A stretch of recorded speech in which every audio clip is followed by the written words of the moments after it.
Welcome! My name is Kelly Anderson, and this is Fanimated, the animation fan podcast where we get a chance to geek out about our favorite animated media. This week, Jake Annis and I discuss the Dreamworks animated film, The Prince of Egypt. But before we do, I just want to say thank you so much for listening to the show and being a part of our first year as a podcast. When I started last September, I had no idea how fun and crazy and sometimes super challenging this project would be, but I'm so honored to be able to share my enthusiasm for animation with all of you. Thank you, thank you, thank you. And a special thank you to our Patreon donors who support the technical costs of the show and who voted for today's episode topic. Jake and I are so excited to discuss this amazing film, so spoiler warning for anyone who hasn't seen it, though I'm not sure if a spoiler warnings count in this case because this story has been around for thousands of years. So let's get started and let's get animated.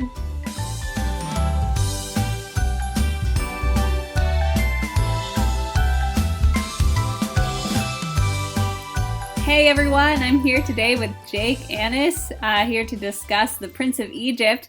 The last time Jake was on the show, we talked about Samurai Jack. Yeah, and that was such an interesting thing for me because I had just thrown it out there as an idea, and you were like, "Oh, I've never watched that." And then you went and watched like Marathon, the new season that just came out, and you were like, "Oh my gosh, this is awesome." Yeah, it's a really good show, and definitely check out our episode on Samurai Jack that we did last year. So, Jake, do you remember the first time you were introduced to The Prince of Egypt, or was that a part of your childhood at all? The Prince of Egypt was like a super interesting film for me because I watched it when I was very young, and I don't know if that movie sparked my love of I'm trying to figure out a way to word this because what I wanted to say was the fiction of the Bible, and that's not what I mean. I mean the story of like the big epic tale that is the first like 3 or 4 books of the Bible, like Genesis, Exodus, Leviticus. I suppose it's mostly just Exodus, but that whole first chunk of the Bible is so interesting to just read like a story because it flows and has conflict and it has like interesting characters and like all sorts of stuff, and like the Prince of Egypt story of like Moses has so much of that like big epic historic story. It does, and even growing up in the church and rewatching this movie, like definitely breathes that kind of life into the story a lot because I feel like it can feel very stale, and it's like, you know, it's stories like this that really kind of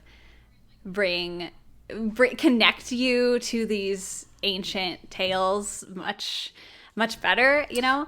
Yeah, because you're looking at like people, and I mean, yes, they're characters and they're dramatic portrayals, but they are like portrayals of real people and real events, and like in that same vein of like connecting you to the story, I think my love for this film has only grown over time, especially like living overseas because I lived in Egypt for a few years, and so I had the amazing experience to go to like Mount Sinai and to go to the pyramids at Giza and see, like physically like touch and be in those places. Wow.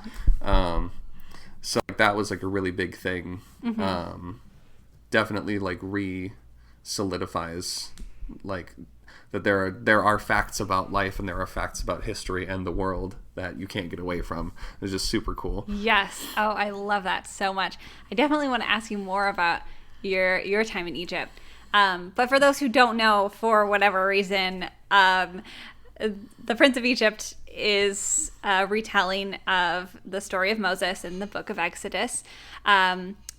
And if you don't know that story, it's like, wow. Well, I mean, maybe not, but yeah, it's kind of, I mean, it is. It's crazy. I mean, the Pharaoh is the Pharaoh is like basically has been told.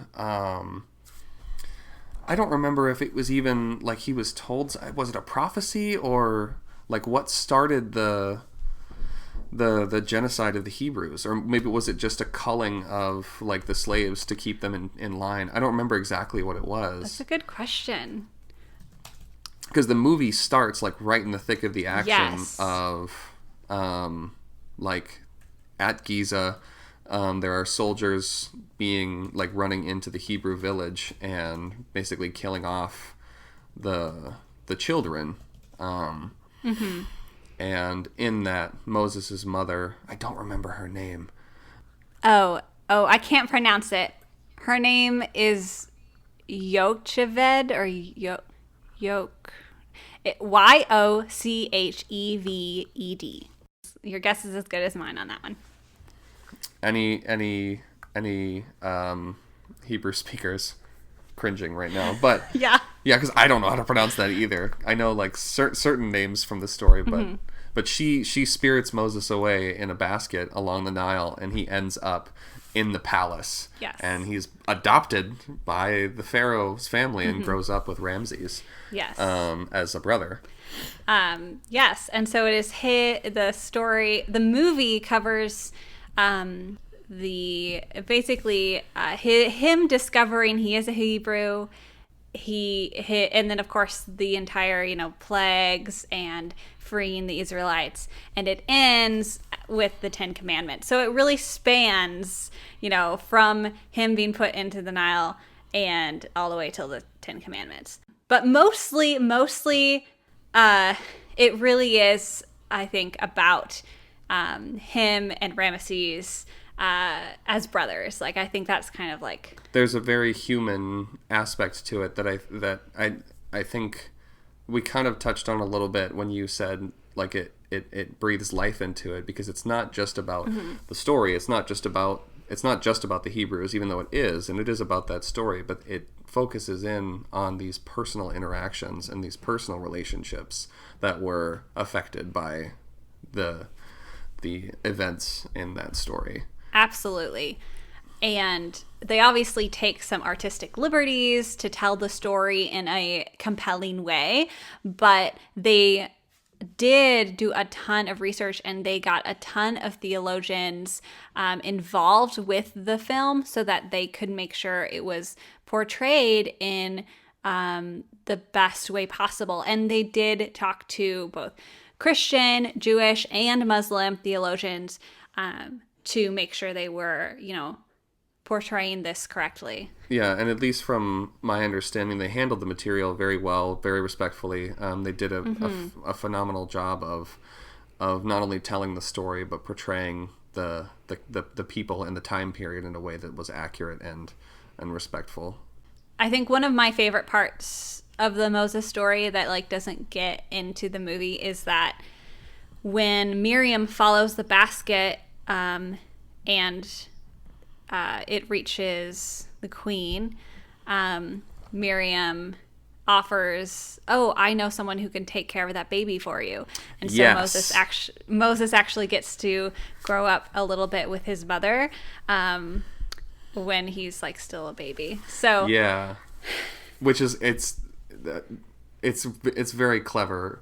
I do understand why they didn't cover that in the film, because in the film they make this pretty big jump between when he's an infant in a basket to literally the next jump cut is he is a rebellious teenager pulling pranks with his brother. Exactly. So yeah, it definitely makes sense. And I love just like we were talking about the humanness of this, that Miriam and his brother Aaron have such distinct personalities, and Aaron especially, it's just one these little ways that they tell these things about the story of Moses, because they have so much to tell. And Aaron is a good example that he when the first time Moses interacts with them again after he's older and he runs into them, like literally runs into them. Aaron is afraid of Moses and is telling Miriam, like, no, don't do this, and because Miriam is just trying to tell him that because Miriam is like, oh brother, hey, it's me, your sister, and Aaron's like, it's the prince, please stop talking. Yeah, exactly. And then near the end, when Moses parts the Red Sea and everyone's kind of afraid of that, Aaron is the first to follow and the first to go into the Red Sea. So it's like that. So even little things like that is just really cool. Yeah, I think Aaron is a good representation of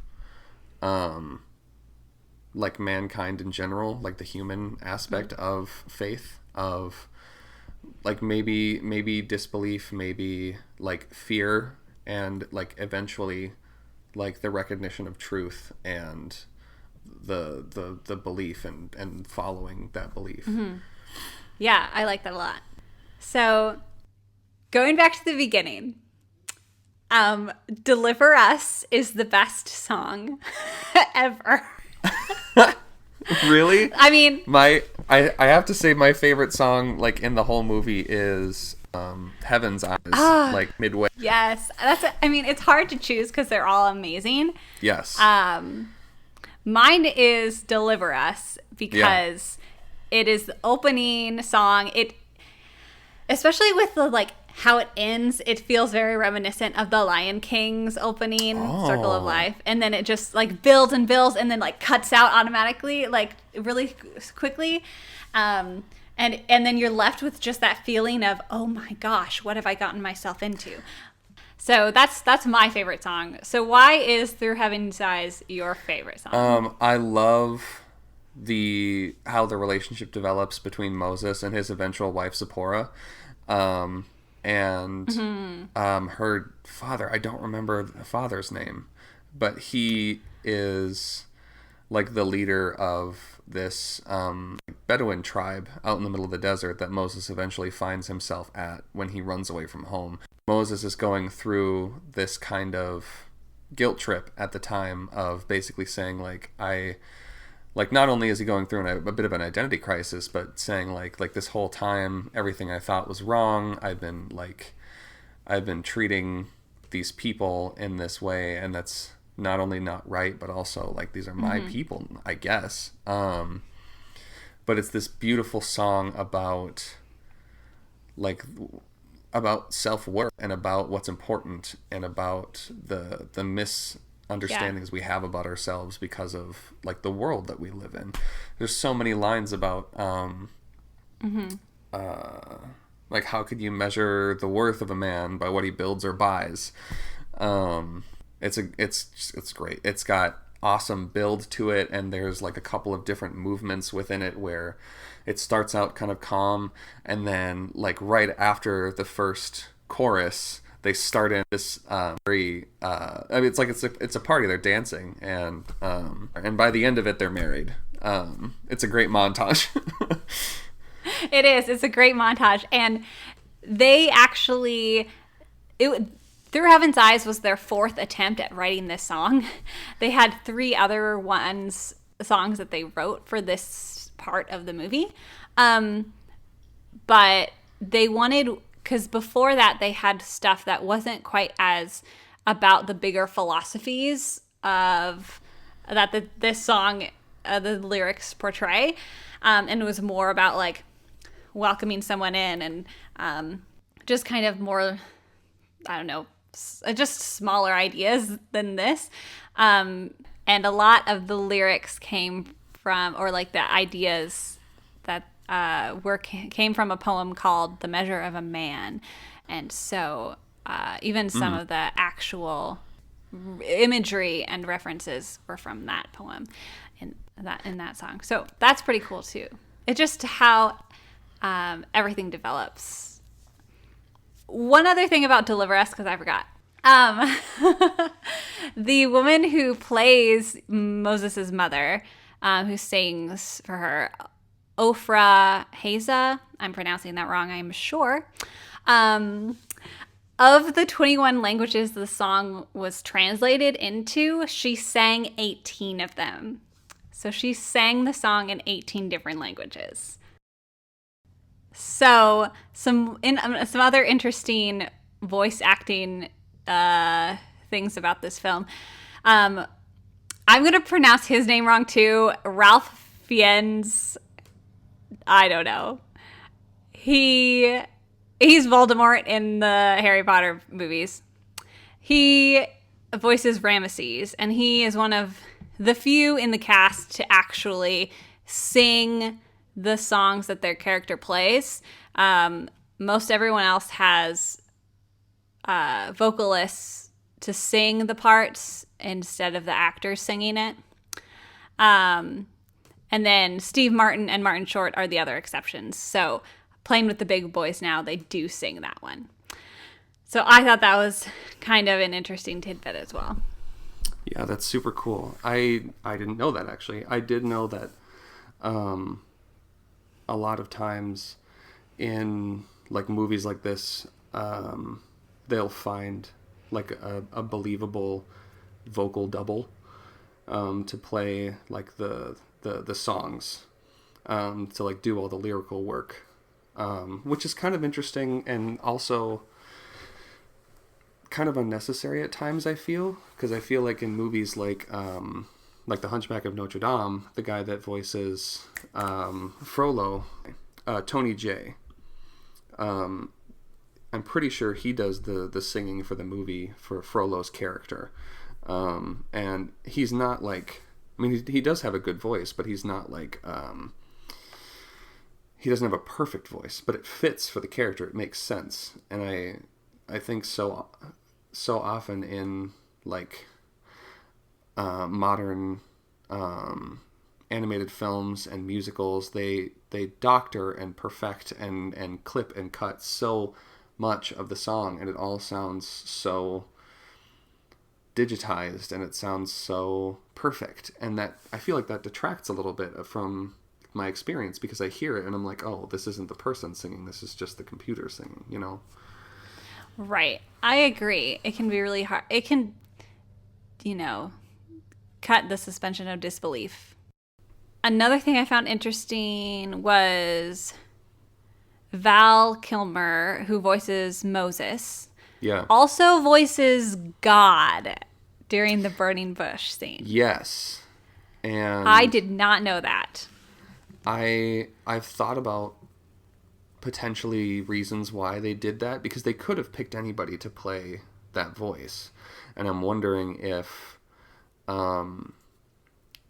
the choice to make God's voice sound like Moses was like in fiction was to help Moses connect and relate more with the voice because it was his voice, or if it was supposed to show divinity because the voice that was speaking to him was speaking through him, or I don't know if there was like a specific reason for that. Well, from what I looked into, they listened to a ton of different past interpretations of the voice of God in like radio dramas or television or movies, to kind of, they wanted to do something different, something that hadn't been done before. And choosing Val to also do the voice of God was kind of coming from a sense of hearing God is like hearing the voice that's inside of you, like inside your own head, instead of like this larger than life crazy voice of God that is this, super powerful thing. And it still comes across that way in the film because of, the visuals and because of what they did to his voice. But it is, there's even a part in that scene where the voice is gentler and he's big and powerful and, the wrath of God. And then he's gentler and being like, Moses, you have to, like, I will be with you. Like, so good. And I love that. And that's one of those moments too, where I just think they did a really good job with Moses' character in general. That, him killing the guard really, really wrecked him. And like, that is just a big point of, he can't do it because he thinks he can't, like, he sees himself as unworthy, and he thinks like, oh, none of these people will, follow me, and also like I can't go back there because of this thing I did and all that stuff. Right, and also like how as an individual, how are you supposed to lead a group of people that you like have single-handedly subjugated for years? Yeah. You have been the figurehead of their enslavement. How are you supposed to lead them into salvation? Exactly. And they just capture that feeling of, like, I can empathize with how scary that would have been to, like, be told to do that, and how much doubt he's filled with. Like, I understand it. Like, they did a good job of connecting the audience to that. Yeah, and even when he, like, commits to his actions and he goes back to Egypt and he confronts Ramses again and again and again, he even still has doubts during that. Mm-hmm. Like he asks God to strengthen his resolve and to be with him, because it doesn't get easier just because you're doing it. Yes, absolutely. And even after he's won, even after Pharaoh says you can go, like, he walks out of the palace and crumples because all these people just died, and like, Ramesses' son died, and I love that. Yeah, so backtracking for plot and visuals, when Moses comes back to Egypt, because when he leaves after killing this random guard, he walks for I don't know how long, I don't know how far away Giza is from Sinai, but that's where he goes. He goes from Giza to Sinai, where he finds the tribe of Hebrews, and then he comes back, and when he comes back, he asks Ramses, "You gotta let all the Jews go?" And Ramses is like, "Nah, probably no." And then God empowers Moses to do these miracles and wonders and eventually plagues that try and wear down and break Ramses' resolve. And in the end it does, but at the cost of every Egyptian firstborn dies. Or not firstborn, or is it just the newborn? Yeah. I think, yeah. Firstborn. Yeah. It's firstborn. Yeah. And this just is going to get me off on a little bit of a tangent, but I love connecting biblical things to, like, scientific discoveries, and like, when people try to theorize on how things actually happen or all of that. And I love I could go down, like, internet rabbit holes of how did the 10 plagues happen, right? And the firstborn son thing is really interesting, because sometimes people are like, oh, it's because, like, there could have been something in the food that they ate that the firstborns would get the first pick of. Or what I really liked was there's some sort of, like, something in the air or something poisonous that would have settled low to the ground. And apparently, firstborn sons slept, like, closer to the ground, like their bed was, like, closer on the floor or something. So that could have been something like that. It's super fascinating. And my favorite theory about the 10 plagues is that there was this huge volcanic eruption north of Egypt somewhere, and that one catastrophic event could have caused all of the 10 plagues. Oh, like enough of a shift in, like, the general ecosystem that there would be literal fire raining down from the sky, and frogs and locusts and sickness. Yes. And darkness. because you have ash in the air. Yeah, in the darkness in the middle of the day, yeah. And it would have caused the Nile to turn red because of the mud. Yeah, and like high iron content, and that's super interesting. Isn't it fascinating? Not saying that it's not a miracle. Like I won't like go super deep into my own like theological beliefs, but I mean, if God created the earth, then he can manipulate the earth to do his bidding, you know? Right. Yeah. And that's something that's weird to think about too, because especially if you look at like God as a person, an Old Testament God is a lot more ready to reach his hand in and actually do something right then and there. And New Testament God is a lot more in the background, more like giving advice and speaking from afar. And you have to wonder, is that because like Old Testament God, people are interpreting things as God or don't have explanations for things, or is it because like that's how it was, like God was more present? But the scene with the plagues is happening concurrently with, after the first plague, that is, of the Red Nile, is happening concurrently with a song, Let My People Go. And it is super cool what they do, because they take the same melody from an earlier song just before Moses leaves the palace, about how like that's his home and where he grew up, and he's surrounded by the things that are familiar to him, and they take that same melody, and now it's a duet between him and Ramses. So it is a conflict between his old life and his real life. And it's so devastating. It's so good. That's another one of my favorite songs. And you, again, have like this chanting in the background and choruses, and yeah, it's another...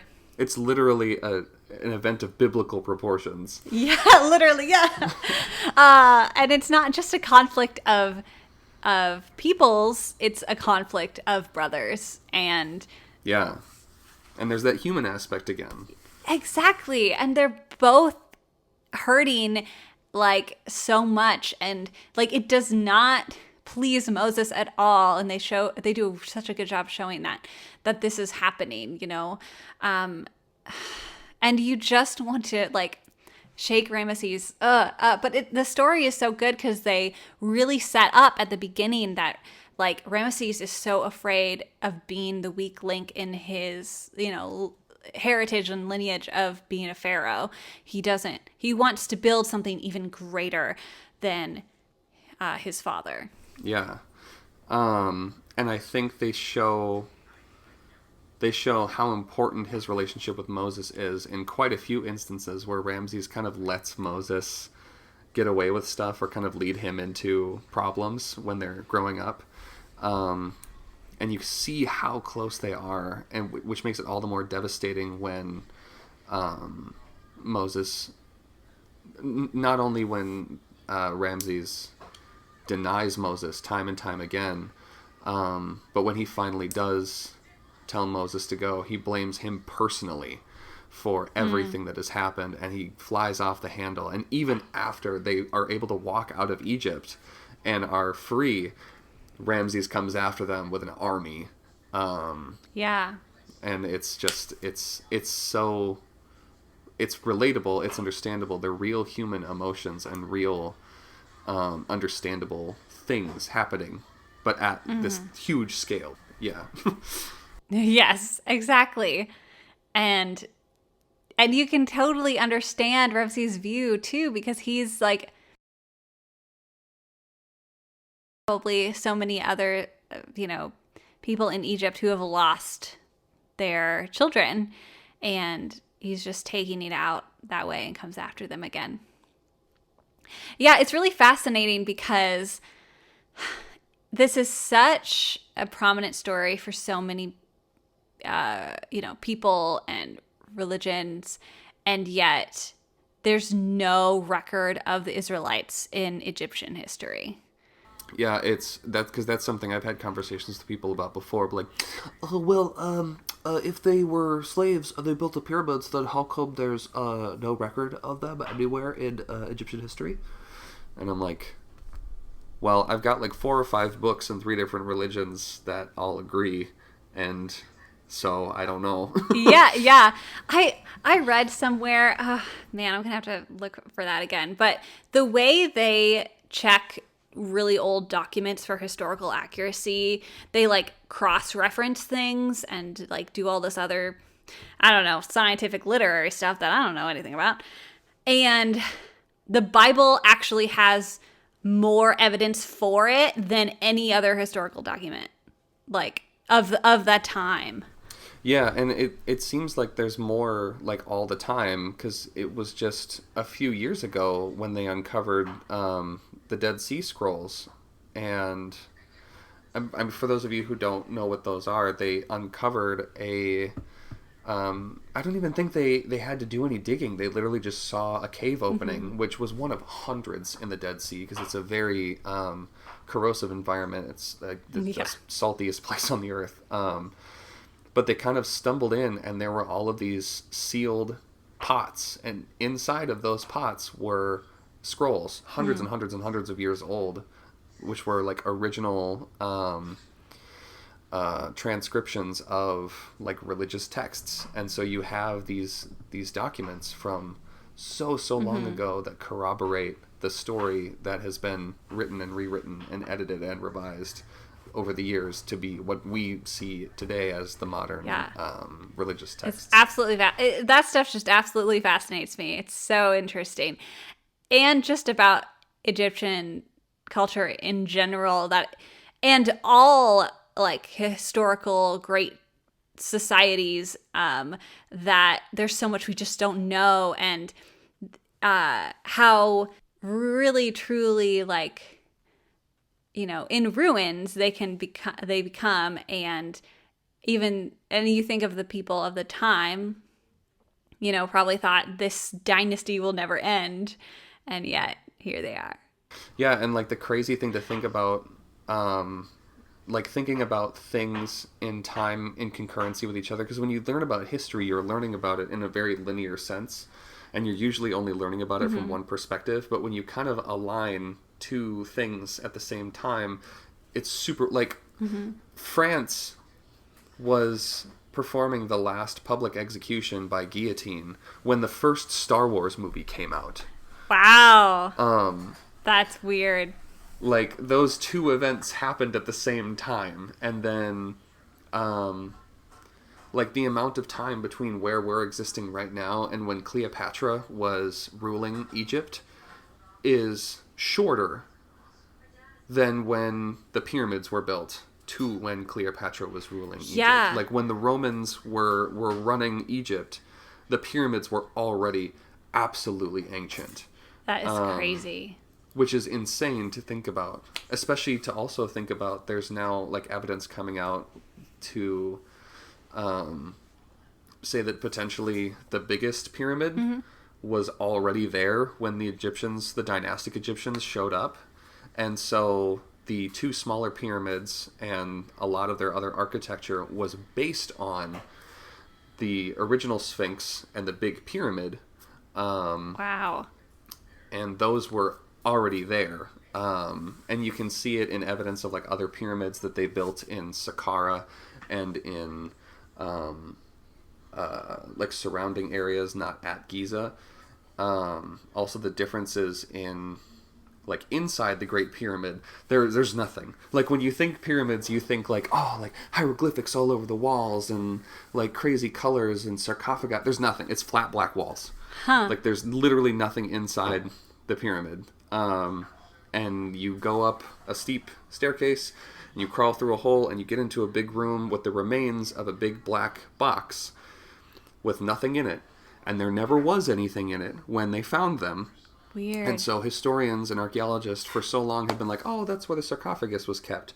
But they've literally never found a sarcophagus in a box like that. So they're just guessing. They have no proof for that's what that was for. That's so crazy. But, I mean, even in Egyptian history, they say that. Because, like, the story of the Sphinx is the pharaoh, the first pharaoh, I think his name was Khufu, fell asleep in the shade of the Sphinx. Its head was poking out of the sand, and he had a dream, and the Sphinx told him to build there, and he started the empire there. And the Sphinx was just already there. Yes. And there's like all sorts of stuff too about how like the Sphinx wasn't always a Sphinx. It was a lion, and the Egyptians carved a human head onto the lion, which is why the head is so much smaller than the rest of the body. Interesting. But yeah, crazy stuff. Wow. It just blows my mind. And then you just puts in perspective just how old the human civilizations are. Yeah. I mean, and we think about like talking about Sinai, where Moses received his commands through the burning bush. There is a monastery built at the base of Mount St. Catherine's, and supposedly in the catacombs beneath, I don't think they're catacombs, but in the tunnels beneath the monastery, they supposedly have the remains of that bush. And I don't know how they would. Because they would like show up to build a church, and they found a bush, and they were like, this is probably the fire one. And right. It's not like Moses went back and like, I better cut this down to save it. Yeah, and it's not like there were exact coordinates for the people to show up and be like, yes, the burning bush. Right, exactly.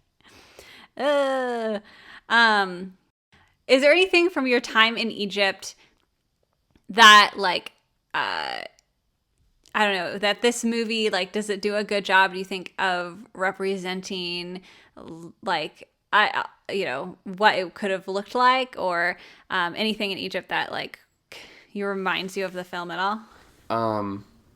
The desert that Moses walks through to get to Sinai is exactly what it looks like in the film. There is just like endless nothing, and then out of nowhere you'll be walking through like craggly, rocky, sharp surfaces, and then you'll find your way into these like windswept, wavy, dried up riverbeds, and it's just it's a super interesting landscape, but it's just completely barren. And sandstorms like that 1,000,000% do happen. Like I don't remember which Mission Impossible it was, but there was a Mission Impossible where they're in Dubai, and there's a sandstorm that comes in, and it's this huge sandstorm, and it's only a little bit of an exaggeration. Like when we were living in Egypt, our building that we lived in, on the windows, they had these wooden shutters that you could close in the event of a sandstorm. So you would pull a strap and let it go, and these wooden slats would fall down in front of the window and stack up one after the other until your window was completely covered, so that you wouldn't get dust in. And depending on how bad the sandstorm is, it would change the color of the light. Like you would go outside and it would be orange or green or yellow. Wow. Visibility could be like a couple inches in front of your face. And it hurt because it's sand, it's dirt flying around. Wow. But like that part was like super well portrayed, and also for once, Giza and Cairo in Egypt being portrayed as an oasis that's exactly what it is. Like there's like cities and life and greenery. And, like, my biggest pet peeve is in the Transformers movie when they go to Egypt and there's nothing around the pyramids for miles. It's just desert. I'm like, no. There's, like, a highway. There's literally a road that's, like, there's a KFC across the street from the Sphinx. Like, I can't... like, it's not in the middle of nowhere. Like, right. It's like the focal point of their civilization. So it irritates me when they're like, oh, it's in the middle of the desert. Wow, that's true. I feel like, yeah, most movies portray it as in the middle of nowhere. Yeah. But yeah, the deserts, Sinai was portrayed really well, because the tallest elevation in Egypt is Mount St. Catherine's. And then, so from the peak of Mount St. Catherine's, you can actually look down on the peak of Mount Sinai. Really? And there's a valley in between.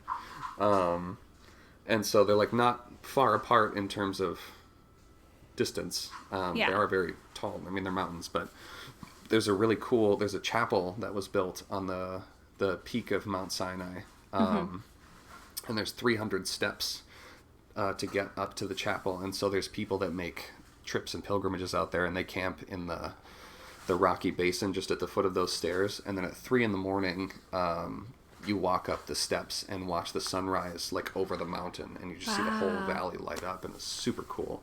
That sounds awesome. But a lot of the colors, like the kind of pinks and reds and purples that you see in like sunrises and sunsets, were used a lot in the film, and the vibrant colors of like Egyptian paints and jewelry, and those bright colors standing out against the contrast of like white limestone and desert sand. Yeah. That like really made the film pop. Oh, that's so cool. Man. Yeah. Another thing I really like visually that the film did was separating the visual styles of the Egyptians and then the Hebrews. Like, everything in the Egyptians, in, both their character design and the places where they are, their sceneries and settings, is very symmetrical and clean. And then the Hebrews are much more natural and asymmetrical and like reds. Hairy. Because that was one of the big things, was that Ramses had his head almost, was it completely shaved, or did he have like a little ponytail? When he was younger, he had a little ponytail. Yeah. And then the Pharaoh did too, and Moses wore a wig to make his hair look more Egyptian, to hide his like natural hair. And even later on in the film, Moses has a beard, and I don't think any of the Egyptian men have a beard. I don't think so. Or any sort of facial hair. The only thing is like the Pharaoh has the ceremonial like pointy beard on his chin, but that's not like a... Right. Yeah. Yeah, there's a lot of subtle differences that you can pick out like right away, even before, like when they're growing up and they're none the wiser. You can tell like the one of these things is not like the other. Yeah, definitely. And I really like that contrast. And just everything in the film, like they really focused on more of a realistic look to the animation, more so than a lot of things had been doing up to that time. Because they were, it was historical, and they wanted to make it feel more real, Yeah, it's definitely a very iconic style that they used for Prince of Egypt, and even in like the other movies by DreamWorks in that same vein, like Joseph, and there was another one. They Road to El Dorado. Yes, yeah.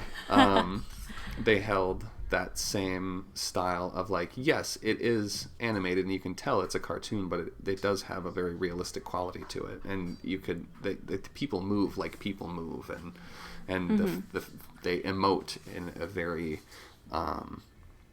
transparent way. You can see emotions on faces, and Yes. And they animated, obviously traditionally animated, but they did use computer animation elements as well, which was very common for the time. You can see during the cart race at the very beginning of the film, also the Red Sea, like that's computer animated as well. Yeah. And I think for that scene where Ramses' army confronts the Hebrews in front of the Red Sea, the pillar of fire that comes down out of the sky, I think that was I feel like that was a combination. Either that, or they drafted it in hand-drawn animation and then used that to influence the computer animation. But they used both like concurrently. Right. Oh my gosh. Can we talk about that scene walking through the Red Sea? Yes. Like, oh my goodness. It's so beautiful. I mean, I'm telling you, this film is phenomenal. Just real quick, I just need to say, like, you need to watch this film if you have not. Like, if you like an animation in any way, because this film and this scene in particular, go. The pacing of the film is perfect. It has builds and climaxes and then anticlimax, and there's highs and lows, and it's not like go go go go go the whole time, and it's not just boring the whole time. But that scene, it starts out, they're free and they're at the water's edge, and all of a sudden, bam, giant army, and Ramses is like, all right, we're gonna come after you, and then pillar of fire from heaven, and Moses is like, I don't, and God's like, no, it's cool, got you, bro. And then the entire ocean opens up, and they walk down into the seafloor, and there's water dripping around them, and there's no sound. It's just serene and peaceful and quiet, and you see silhouettes of fish and whales and moving shapes in the water around them, and then it pans back to the pillar of fire and the army, and it's like da da da, it's crazy, and then the fire goes away, and then Ramses and his armies rush the water, and then all of a sudden it's not serene anymore, and it's frantic, and everyone's trying to get up out of the ocean. Then the ocean crashes together, and then it's serene again, and it's so good. So good. Okay, so Jeffrey Katzenberg, okay, he was a chairman at Disney, and he was like, I think we should do an animated version of the 10 Commandments. And Disney, it was rejected. And so then he goes off and, creates Dreamworks and is like, I'm going to do my idea. And those are my favorite stories, by the way, when people are like, hey, Disney, do this. And Disney says no. And then they're like, okay, we're going to do it ourselves. It's going to be super successful. Bye. Anyway, he wanted to do a version of the 10 Commandments. And so, of course, the film actually ends with the 10 Commandments. But I feel like ending it there, I mean, it makes sense, but part of me rewatching it this time was a little bit like, I don't know. It just seems kind of thrown in there. Yeah, I would. Do you get that feeling at all? It's tough because they could have just ended it on the scene of them standing on the shore of the Red Sea. But I feel like with the scene with the 10 Commandments, they landed on a more definite there is purpose and direction, and they were going somewhere, and now they have something. They weren't just abandoned there on the shore then. God was still with them and was still guiding them and leading them. And also it's a safe place to finish, because right after that they get lost for 40 years, and that starts a whole other ball of wax. I know, because so I feel like if they went any further, they'd be in danger of a whole other movie. I know, yeah. And it would be a really low emotional point of yeah, you gotta, and nope, you messed up. Okay. You just keep messing up, people.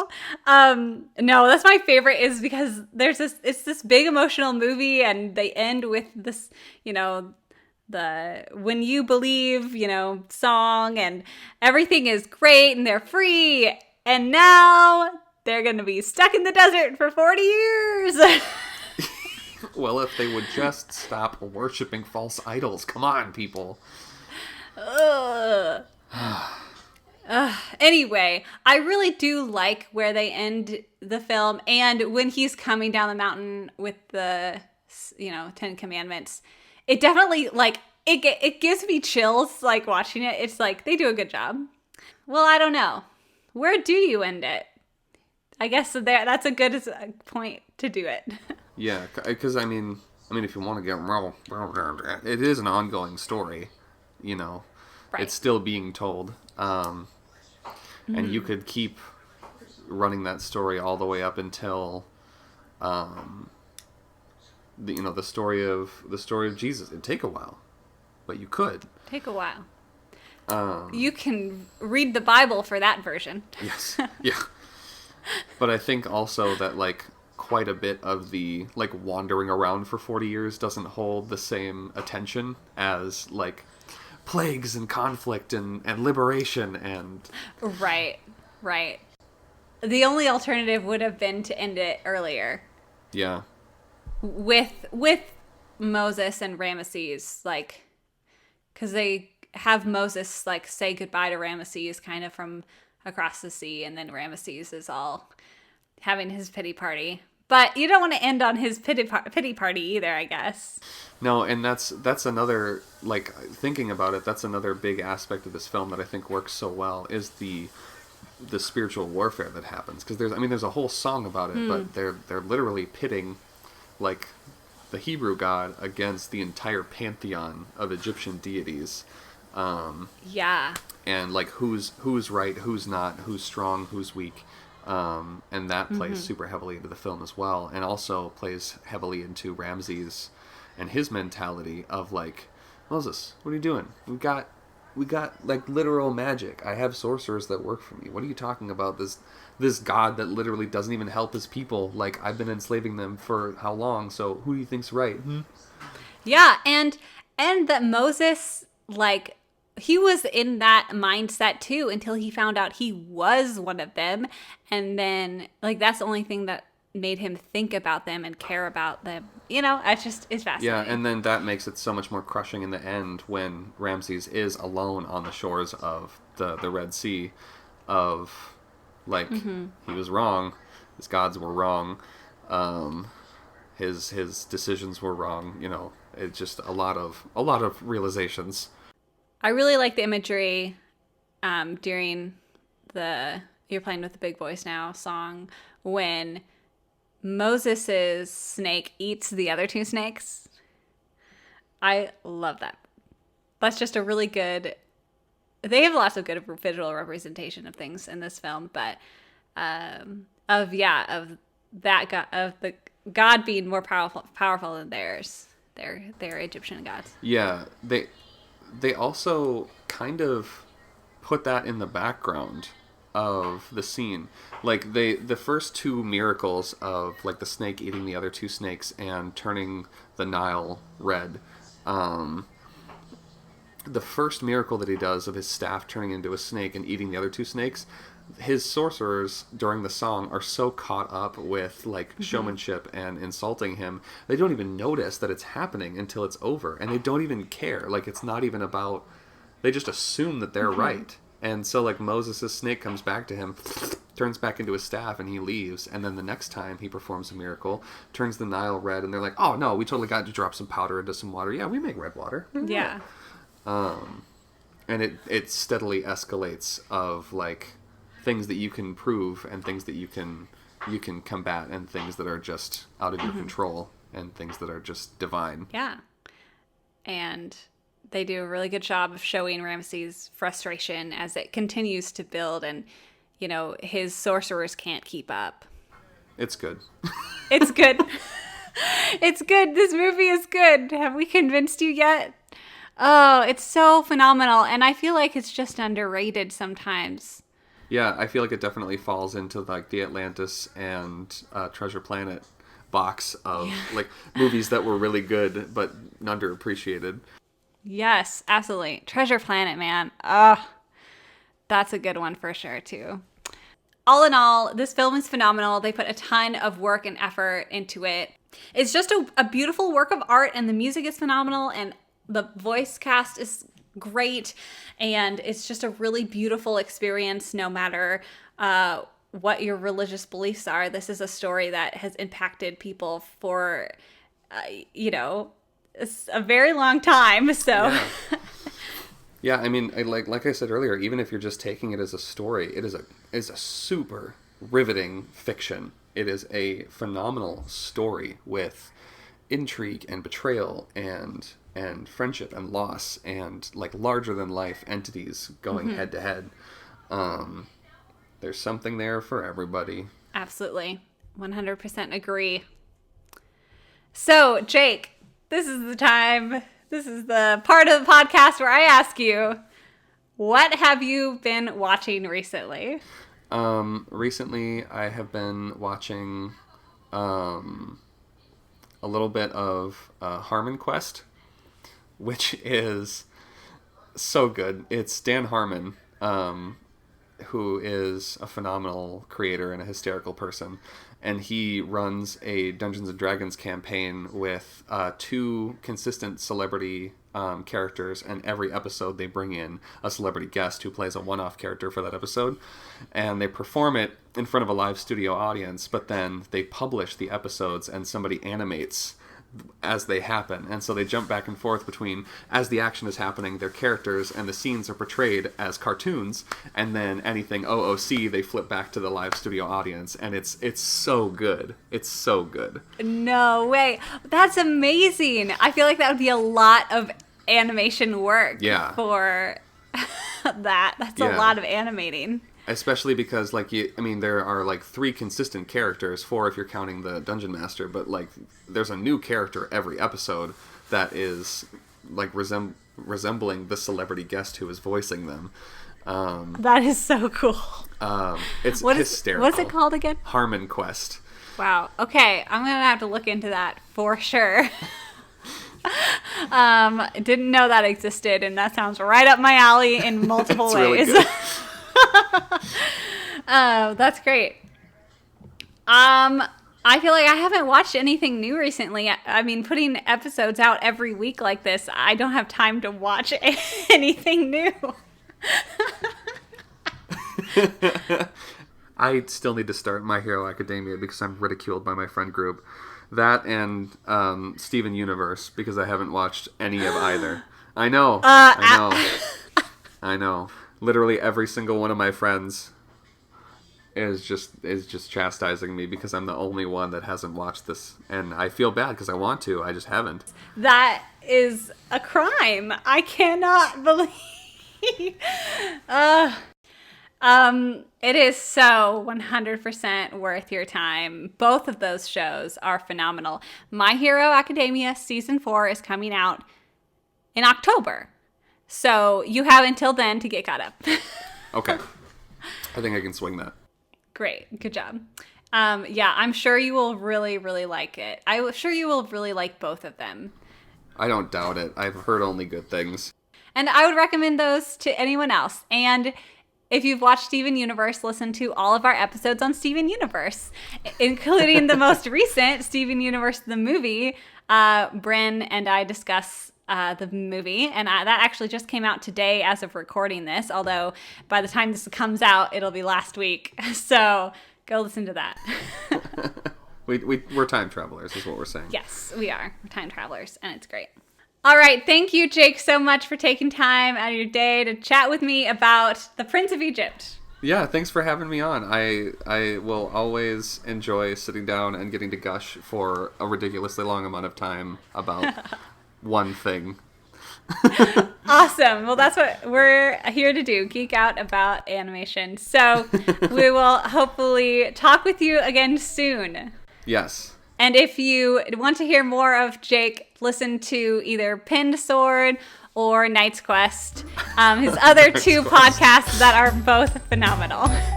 All right. Bye. Bye.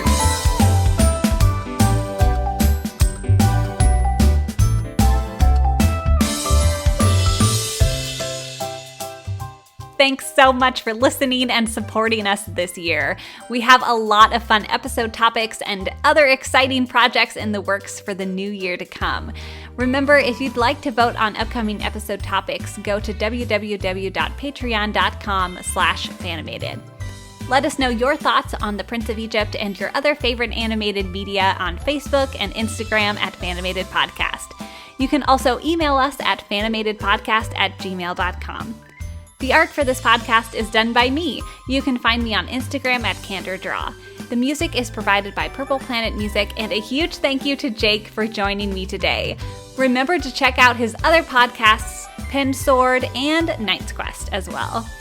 We will be going back to our regular bi-monthly airing schedule, so we will see you in a couple of weeks. Or I guess you'll hear us in a couple of weeks. In the meantime, stay tuned and stay animated.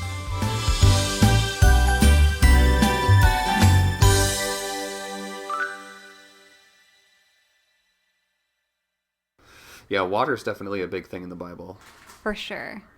Huge. I mean, literally the opening lines is like God separates the water from the other water. Yeah. And then somewhere in there uses water to get rid of a whole bunch of people. Yeah. Water is important. We're 70% water. We should take water more seriously.